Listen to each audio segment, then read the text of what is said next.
Calcitonin क्या करता है, आपके ब्लड स्ट्रीम से जो है कैल्शियम को उठा के इसको बोन में डिपॉजिट करता है। सो जो कैल्सिटोनिन है और पैराथॉर्मोन हार्मोन है, इसका जो फंक्शन है वो एक दूसरे का अपोजिट है।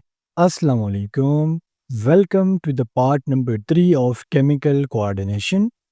आज की इस वीडियो में हम केमिकल कोऑर्डिनेशन मींस हार्मोन्स के चैप्टर को ख़त्म करेंगे। तो आपने 21st नंबर एमसीक्यूज को देखिएगा, फीमेल गोनेड्स आर।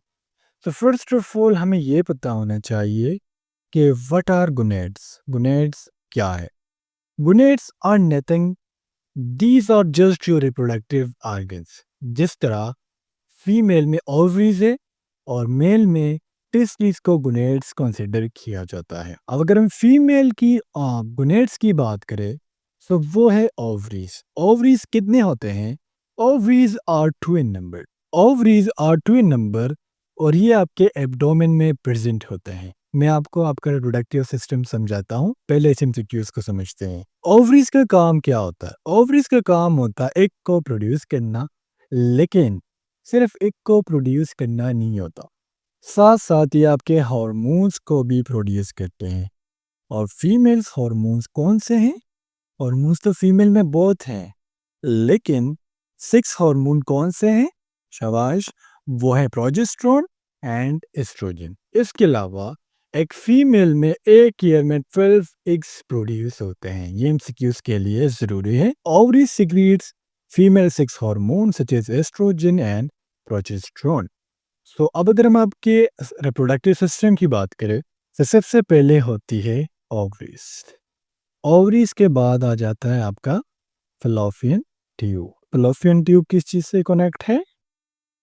यूट्रस से, और यूट्रस आपके वल्वा से। तो ये आपका रिप्रोडक्टिव सिस्टम है। ओवरीज का काम क्या है? एक की प्रोडक्शन करना। फैलोपियन ट्यूब में फर्टिलाइजेशन होती है, स्पर्म आके जो एक के साथ फ्यूजन होती है वो फैलोपियन ट्यूब में होती है, और फिर बच्चा आ जाता है यूट्रस में और फिर वल्वा के जरिए बाहर डिलीवर होता है। क्वेश्चन नंबर 22 को देखिएगा, टेस्टिस सीक्रेट्स। तो हमने भी बात की कि फीमेल गुनेड्स ओवरी है और जो आपके मेल के गुनेड्स है वो क्या है? वो टेस्टिस है। टेस्टिस क्या करते हैं? टेस्टिस टेस्टोस्टेरोन को सीक्रेट करते हैं। टेस्टोस्टेरोन क्या करते हैं? स्पर्म की प्रोडक्शन में हेल्प देते हैं, जिस तरह मैंने आपको पहले बताया। और अगर आपसे ये पूछ लिया जाए that male sex hormone is, so वो आपका टेस्टोस्टेरोन होता है। क्वेश्चन नंबर 23 को देखिएगा, adrenal cortex produce. So students, हमने इससे पहले ग्लैंड को डिस्कस किया था प्रीवियस वीडियो में, जो था एड्रिनल ग्लैंड। एड्रिनल ग्लैंड का जो आउटर पार्ट होता है, जो बेसिकली इसको कंसिडर किया जाता है ब्राउन इन कलर, ये रिलीज करता है एल्डोस्टेरोन को। ये हमारे पास कुछ स्पेसिफिक हार्मोन्स है। और लास्ट वीडियो में हमने ये भी डिस्कस किया था कि जो एड्रिनल ग्लैंड के हार्मोन्स है ये हमारे ब्लड प्रेशर को भी मेंटेन करते हैं। और इसके अलावा मैंने आपको एक हार्मोन और बताया था, शाबाश, आप मुझे कमेंट सेक्शन में बताना है कि एड्रिनल ग्लैंड के अलावा एक हार्मोन वो है जो ब्लड प्रेशर को मेंटेन करता है। सो वो कौन सा हार्मोन है? Please tell me in the comment section. Question number 24 को देखिएगा, goitre is caused due to the deficiency of. So first of all, what is goitre? Sir, ये गोइटर क्या चीज है? सो हमने आपके नेक में ग्लैंड पढ़ा था, जो था थायराइड ग्लैंड। याद है ना आपको? थायराइड ग्लैंड, थायराइड ग्लैंड के बारे में हमने पढ़ा था कि ये बटरफ्लाई शेप होता है, ठीक है, तितली की तरह होता है। अब जब इस थायराइड ग्लैंड की इनलार्जमेंट होती है, ये बहुत ज़्यादा बड़ा हो जाता है, तो इस डिजीज़ को हम नाम देते हैं गोइटर डिजीज़ का। और गोइटर ये डिजीज़ ही है ना कि मेल फंक्शन हो गया आपका थायराइड ग्लैंड और आपका ग्लैंड बाहर आ रहा है, बड़ा हो रहा है, ये आयोडीन की डिफिशियंसी की वजह से होती है। आयोडीन क्यों ज़रूरी है? क्योंकि हमारे जो दो हार्मोन्स है T3 एंड T4, इसके स्ट्रक्चर में आयोडीन है। सो जब आयोडीन की कमी होगी, T3 और T4 की कमी आएंगी, हाइपोथायरॉयडिज्म होगा, और हाइपोथायरॉयडिज्म की वजह से जो डिजीज कॉज होगा वो होगा goitre. Question number 25 is first crystalline hormone. Crystalline hormone mean जो हम लैब में प्रिपेयर कर सकते हो, तो वो है थायरोक्सिन। अब आप कहेंगे सर थायरोक्सिन कौन सा हार्मोन है? सो बेसिकली जो आपका T4 था टेट्राआयोडोथायरोनिन, इसी को हम नाम देते हैं थायरोक्सिन। थायरोक्सिन के बहुत ज़्यादा फंक्शन है, लाइक आपके मेटाबॉलिज्म को बूस्ट अप करना, ठीक है, ये काम है थायरोक्सिन का। लिपिड्स का मेटाबॉलिज्म करना, इंसुलिन की प्रोडक्शन को ज़्यादा करना, इसमें कुछ न कुछ रोल है थायरोक्सिन का। Question number 26 is steroid hormones are produced by.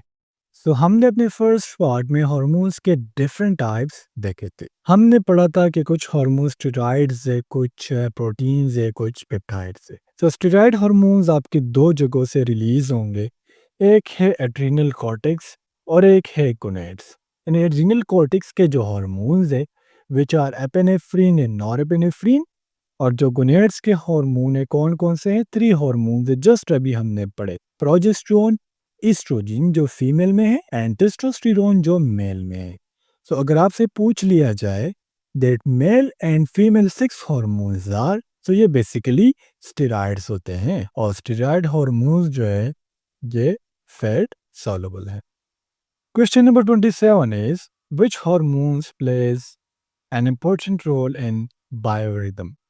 So biorhythm mean आपके बॉडी में जो 24 आवर्स साइकिल चल रहा होता है, this is called biorhythm.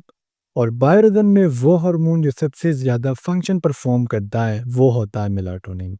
Melatonin आपने बाजू का स्टूडेंट सब जब बीएस में एक प्रोजेक्ट कर रहे थे ना प्लांट्स के ऊपर, सो प्लांट्स को नशे में करना यानी प्लांट्स को नशा देना, उस टाइम पर हमारे सुपरवाइजर ने कहा था कि आपने एक टैबलेट लानी है जो है मेलाटोनिन। मेलाटोनिन बेसिकली ये नशा आवर एक टैबलेट टाइप होता है, ठीक है, लेकिन ये हार्मोन भी है जो कि बॉडी प्रोड्यूस करती है, आपने नहीं बोलना। और ये मेलाटोनिन टैबलेट जो थे ना बच्चों के नहीं देते थे, तो हम जो है फिर कॉलेज से रिटर्न लेके गए और वहाँ से फिर ये चीज़ लेके आए थे। क्वेश्चन नंबर 28 को देखिएगा। The rate of metabolism is regulated by. So metabolism तो आप लोग जानते होंगे कि आपकी बॉडी में जितने भी कंस्ट्रक्टिव प्रोसेस हो या फिर डिस्ट्रक्टिव प्रोसेस हो, बनने का अमल और तोड़फोड़ का अमल। कंस्ट्रक्टिव केस से मिसाल के तौर पर अमाइनो एसिड्स आपस में बाइंड हो रहे, प्रोटीन बना रहे, सो ये भी क्या है मेटाबॉलिज्म है।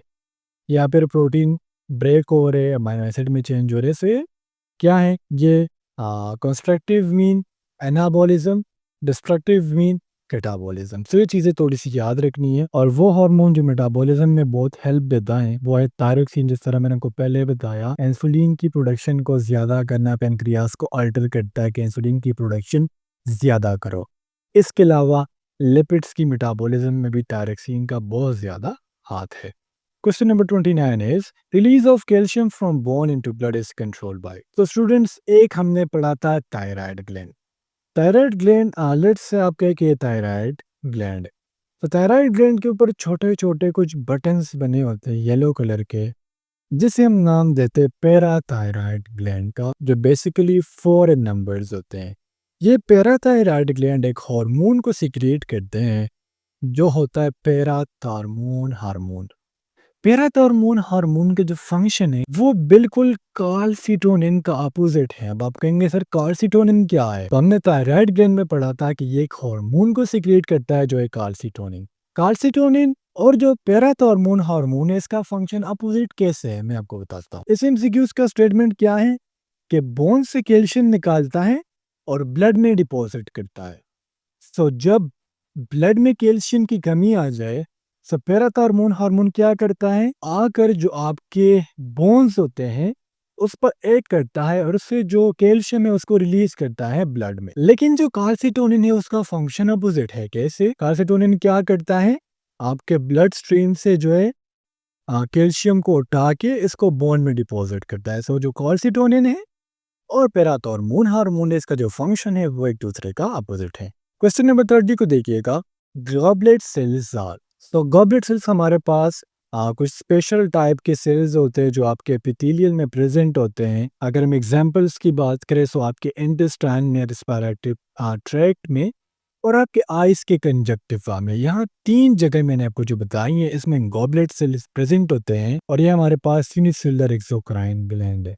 लाइक अगर हम रेस्पिरेटरी ट्रैक्ट और इंटेस्टाइन की बात करें तो वहाँ पर सिक्रीट करते हैं म्यूकस को जो लुब्रिकेशन में हेल्प देते हैं, और आईज में बात करें तो टेयर की प्रोडक्शन में हेल्प देते हैं। Question number 31 is chemically hormones are, so chemically अगर हम इसके नेचर को देखेंगे, केमिकली क्या होता है, मतलब इसके फॉर्मूला वगैरह को देखेंगे, सो या तो ये प्रोटीन्स होंगे या फिर स्टेरॉइड्स होंगे। Question number 32 is in male luteinizing hormone is also known as, तो लिप्टिनाइजिंग हार्मोन को हम सिंपली एलएच भी लिखते हैं, और ये फीमेल में क्या करते हैं, एस्ट्रोजन प्लस प्रोजेस्टेरोन को रिलीज करने में हेल्प देते हैं, और मेल में क्या करते हैं, टेस्टोस्टेरोन को रिलीज करने में हेल्प देते हैं। मेल में इसको हम ICSH कहते हैं, इंटरस्टिशियल सेक्रेटरी हार्मोन, और इसको हम इसलिए कहते हैं क्योंकि हमारे पास जो टेस्टिस है उसमें कुछ सेल्स होते हैं जिसे हम लीडिक या फिर लीडिश सेल्स कहते हैं, जो बेसिकली स्पर्म्स की प्रोडक्शन में हेल्प देते हैं, और ये हार्मोन आगे इस लीडिक सेल्स पर वर्क करके इससे स्पर्म रिलीज करते हैं। So that's why in males luteinizing hormone is also known as ICSH। Question number 33 is pituitary gland is connected to hypothalamus by, so pituitary gland का जो किस्सा है हम फर्स्ट लेक्चर में कवर कर चुके हैं, सो आप पिट्यूटरी ग्लैंड के लिए फर्स्ट लेक्चर को देख लीजिएगा, और ये हाइपोथैलेमस के साथ एक स्टोक के जरिए अटैच होता है, और वो स्टोक क्या कहलाता है, वो है इन्फंटेबुलम। हमारा लास्ट क्वेश्चन है जब the following is known as steroid, so students देखे एग्जाम में किसी भी टाइप का क्वेश्चन आ सकता है, तो बाद में मुझे ब्लेम ना करना कि सर आपने हमें ये एमसीक्यूज नहीं पढ़ाया था। देखिए हमने पढ़ा कि इंसुलिन है, ग्लूकागोन है, इस तरह कुछ और हार्मोन्स है जो हमारे पास प्रोटीन्स या पेप्टाइड्स इन नेचर है। तो अब अगर पेपर में एमसीक्यूज आता है कि which of the following is not a steroid, तो आपको पता है कि इंसुलिन जो है वो स्टेरॉइड नहीं है, वाई, ये हमारे पास प्रोटीन इन नेचर है। और अब आप मुझे कमेंट में ये बताए कि आपका जो इंसुलिन है इसमें कितने अमीनो एसिड है, ठीक है, आपने मुझे कमेंट सेक्शन में बताना है। तो जितने भी पॉइंट्स बताता हूँ प्लीज प्लीज प्लीज नोटबुक उठाया करें, इसको अपने पास नोट कर लिया करें। तो स्टूडेंट्स यहाँ पर हमारा जो केमिकल कोऑर्डिनेशन का जो चैप्टर है वो कंप्लीट हो चुका है। इंशाल्लाह नेक्स्ट वीडियो में मिलते हैं। अल्लाह हाफिज़।